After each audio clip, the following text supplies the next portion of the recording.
Story 1. I accidentally broke my boyfriend's ribs and punctured a lung after a prank.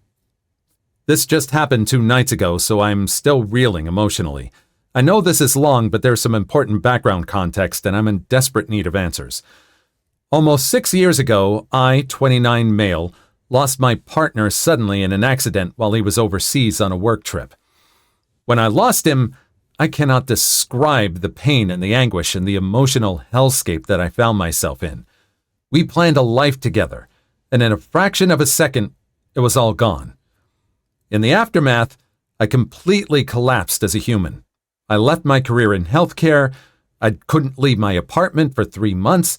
I lost 60 pounds and was already really skinny, and I just shut down.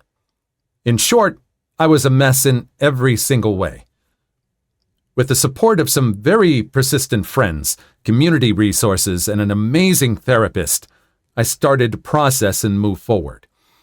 Through intense therapy and temporary psychiatric help, I've been able to heal over the years, though grieving isn't a linear process. Fast forward to around 2.5 years ago when I meet my current boyfriend, 29 male. It's hard to describe getting into a relationship after losing a soulmate, but please know that he wasn't a rebound and isn't second place or anything like that. I do love him with all my heart, even though I'll always still love my late partner. My boyfriend has a foundation of similar values, ideal relationship dynamics, and communication styles to my late partner, but has a completely different personality, look, lifestyle, appearance, etc. I love him for all his differences as much as his similarities. My therapist and I knew that it was important for me to not date someone who I would expect to be a stand-in for my late partner.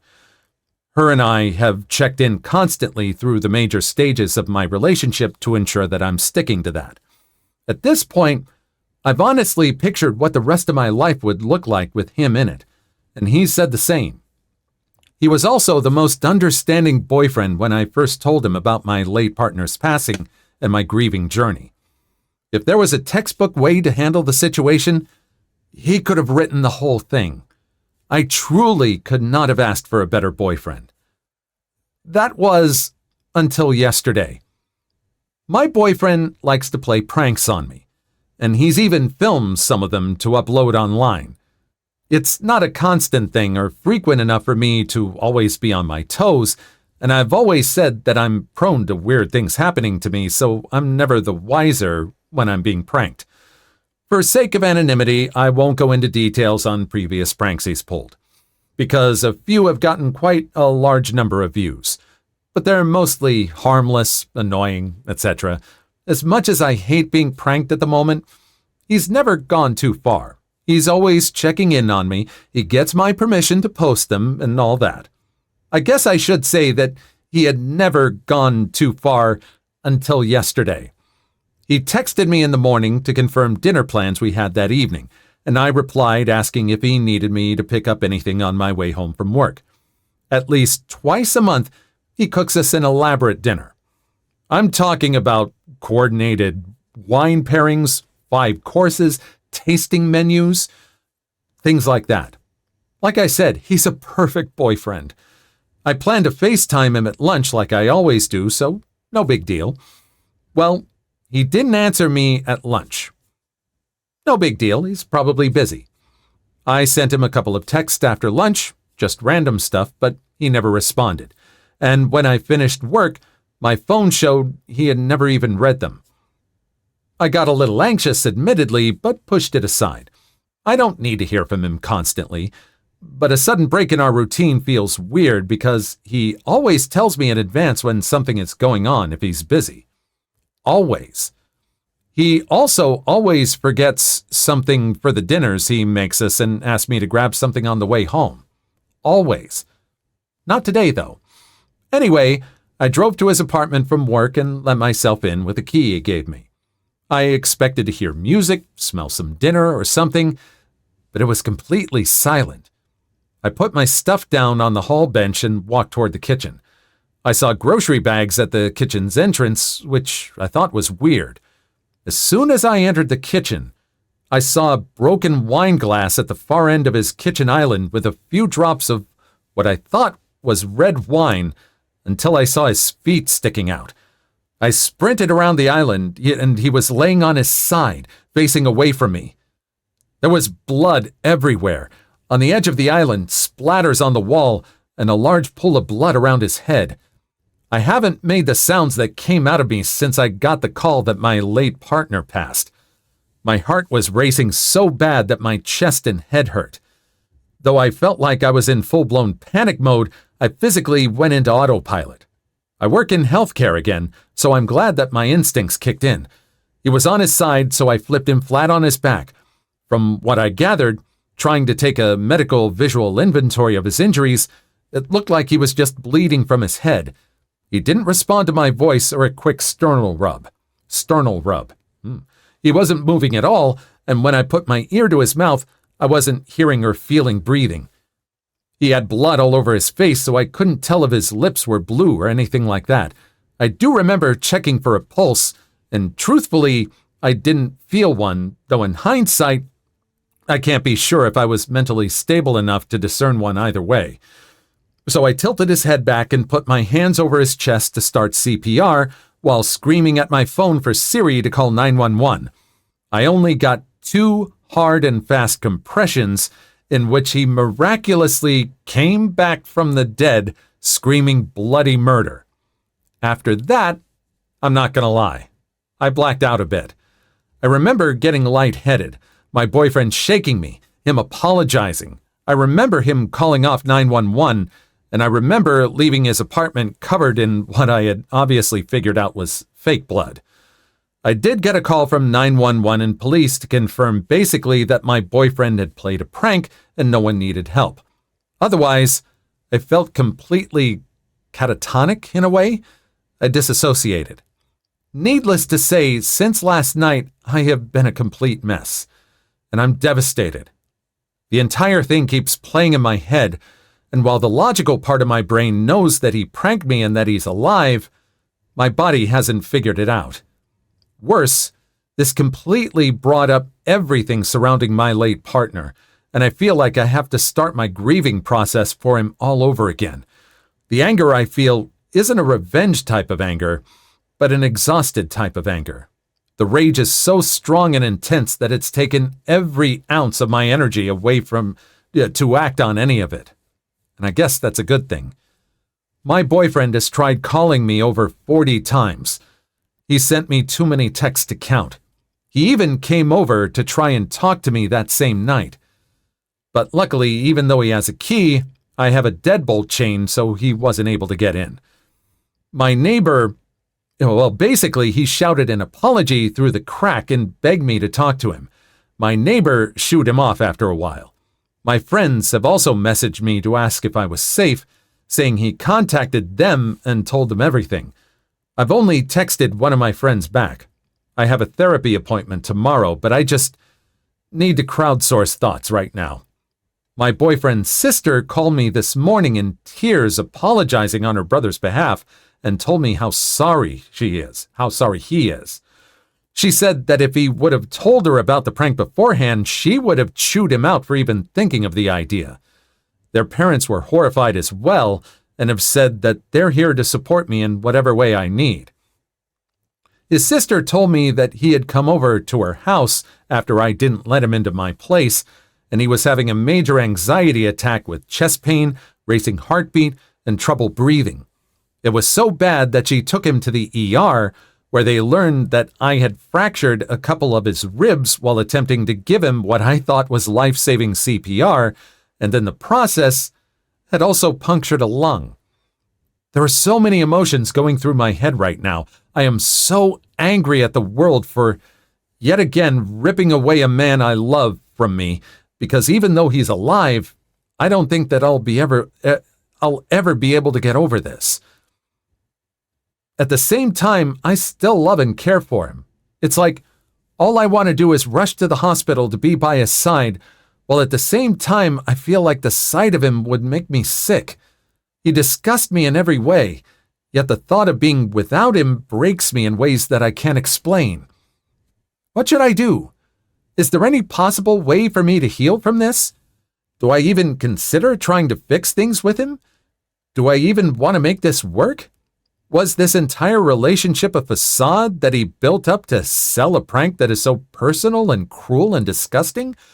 Why would he do something that he knew would destroy me so thoroughly? What did I do to him that made him think I deserved this? How do I start my grieving process over while also processing this breakup? How can I ever trust anyone ever again? I mean, seriously, what the frack do I do? I think it just needs some time. I really do think it just needs some time. You have a therapy appointment tomorrow. Definitely use that. Talk over the feelings with that person who is professional. And he was a jerk for doing this. You must have made an impression on the family. The sister and the parents seem to really care about you, to be able to feel so sorry after what you went through.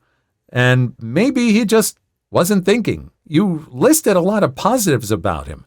I think there are some positives you might be able to salvage from this relationship. I think he'd understand if you don't want to see him, even though he's in the hospital right now. This was totally his fault. I think he just misjudged this prank. And maybe you're not just such an easy target anymore. I think it would just take a lot of talk and like a little bit of time. And I think there's something to salvage. That's up to you. It's really up to you. If you think you want to start over, I mean, I would completely understand. But if you think you can salvage something with him, give it time. I think you can salvage something here. Please like and subscribe if you made it this far. I hope you'll enjoy the rest of the video and have a wonderful day. Story 2. I can't get a refund on my escape room? Okay, let me reschedule then. Context. I own an escape room company in a town which borders a pretty touristy area and is very close to an airport. As such, we tend to get a lot of bookings from people all over the UK who are visiting the area for the weekend or international people coming to do an escape room on the way to the airport. We only take online bookings and don't take walk-ins. Therefore, the site is only really manned whenever we have bookings. As such, our cancellation policy is that we only allow refunds if the cancellation is more than 24 hours before the scheduled start time. If it's 2 to 24 hours before the start time, we can only reschedule the booking. Now, it's worth mentioning that for the majority of cases, weekdays, we're pretty relaxed with our policy as long as it doesn't cause any big issues and try our best to accommodate a group as usually I'm the one that's hosting them. So there's not any additional expenses on our part, like staff wages or loss of income from other potential customers. However, the only day where this policy is really relevant is on Saturday, where we are almost always entirely booked from morning to night and have staff members working for us. So any canceled slots would most likely have been filled by other customers, and we're of course still paying our staff for that time. Although, I must say, we've only ever had to enforce this policy a couple of times, as we usually accommodate a group in some shape or form. Now on to the main content. So I got a call earlier today from a gentleman with a thick Scottish accent, that I'm not going to do on this story, by the way, I don't have that was scheduled to come in with his group in around 2.5 hours from the time of the call. The group said that they would be unable to make their booking as they were running late with some other activities or something like that, and asked to reschedule the booking for a later slot. I checked our schedule, but didn't have any slots left for today in any of our rooms. He then asked for a refund as they would be returning back to Glasgow tonight and didn't know when they would next come down here. I told him our policy and that our system only allows reschedules instead of refunds due to the time frame, and explained that given it's a Sunday, we can't refund so close to the time as staff has been arranged. Slots would have been booked off, etc., etc. Rescheduling wouldn't have worked for them as they wouldn't be in the area anytime soon. After a short pause, he asked if we had any free slots to schedule for the next month. I checked the system and offered to move the booking to the same time on the 16th of November, to which he said, "Yeah, I think that works." I changed the time on the system and informed him he would get an email confirming the new time slot. He replied, "Great. So the booking is more than 24 hours away now, right?" Me: "Yes, it's booked in 4 weeks from today." Him: "Right. So the booking is more than 24 hours away. I won't be able to make it. Can I get a refund?" I paused for a second, trying to process what had just happened in my head, and realized that he had found a loophole in the system. Technically, his booking was more than 24 hours away, so he is technically entitled to a refund. I started laughing and congratulating him on beating the system as I processed his refund. Edit: I didn't think this would get so much attention, but might as well clarify a few things which came up in the comments. As I said, these situations are so rare that it's never really come up often enough to become a big issue, as most groups are fine just to reschedule to another day, and we like to accommodate groups as best we can. Perhaps if it does become more common, we'll look into it, but in the past, about 2 years we've been open, I can probably count on one hand how many times it's happened. This is a common malicious compliance usually done with hotels and doctors, etc., which is why I recognized it as malicious compliance straight away and thought it would fit here. Obviously, what I posted is just the bare bones of the conversation. There was a bit of bantering back and forth, which is why I didn't mind as much issuing the refund, as he seemed like a nice guy. Guess it goes to show, if you're a nice person, you might be more likely to get the rules bent for you than if you're a complete Karen. Plus, chances are next time he's this way, he'll make another booking down the line because of this interaction. This is why I didn't think he was being cheeky by canceling straight after rescheduling. Yeah, people do come to do an escape room on their way to the airport. Suppose it's a way of squeezing in a bit more entertainment into your holiday. This sounds like a joke. I don't know if I've heard this before. I want to say I've read a story that's like this before, and bravo for finding a way out of the system. And the guy wasn't being a jerk, and he just found a way around the system, made the person laugh at it, and was able to get his refund. So fine, and I guess if he comes back and tries to do it again, then he becomes a little more of a jerk and they'll have to change the policy. But fine, great. Great work. Please leave your story in the comments. I would love to make a video on them in the future. Also, don't forget to like and subscribe.